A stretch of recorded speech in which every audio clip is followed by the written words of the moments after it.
Bana, video clips mbalimbali zinasambaa, na sio kwamba zinasambaa, ni Zuchu mwenyewe ameziposti kupitia katika channel yake ya YouTube ambayo inaitwa Zuchu, yani ina jina la Zuchu, ambako anaposti vitu vyake ambavyo vinahusu maisha yake pamoja na kazi yake ama career yake ama masuala ya music. So Zuchu ameshare post akiwa na furaha sana kuhusiana na sherehe ambayo imefanyika panaitwa Zuchu Empire.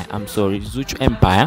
Kwa hiyo walifanya sherehe ya masuala ya taarabu. Kama unavyojua ni watu ambao ni watu wa pwani, kwa hiyo walifanya sherehe, na sherehe hiyo theme yake kabisa ama main theme ni kujipongeza kwa kile ambacho kimetokea. Kama unavyofahamu kwamba sasa hivi Zuchu ni Mrs. Diamond Platnumz ama Mrs. Nasib Abdul Juma ama Diamond Platnumz. Kwa hiyo ni moja kati ya vitu ambavyo wamevifanya ili kujipongeza, na vitu vingine hafla fupi kuwarusha roho wale ambao walidhani kwamba Zuchu hawezi kuolewa na Diamond au hawezi kutoboa kabisa kwenye penzi lile, maana ametumia muda mrefu, ametukanwa sana na vitu vingine kama hivyo. So Zuchu tupa vijembe mbalimbali, tumeona video clips mbalimbali akiimba taarabu na nini.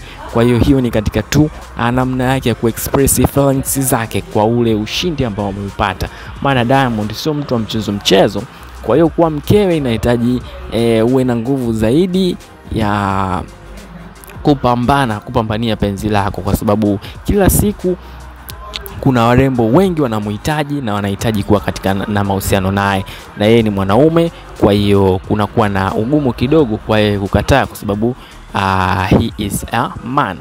Kwa hiyo Diamond bwana ni mume wa mtu sasa hivi, hatujui kama ataongeza mke wa pili au la, lakini Zuchu sasa hivi ndo amekalia jimbo, na naonekana mama yake hajakopa kwenye video clips hizo akifurahi kweli kwenye clips hizo, lakini sijaona familia ya Diamond kwenye ile issue.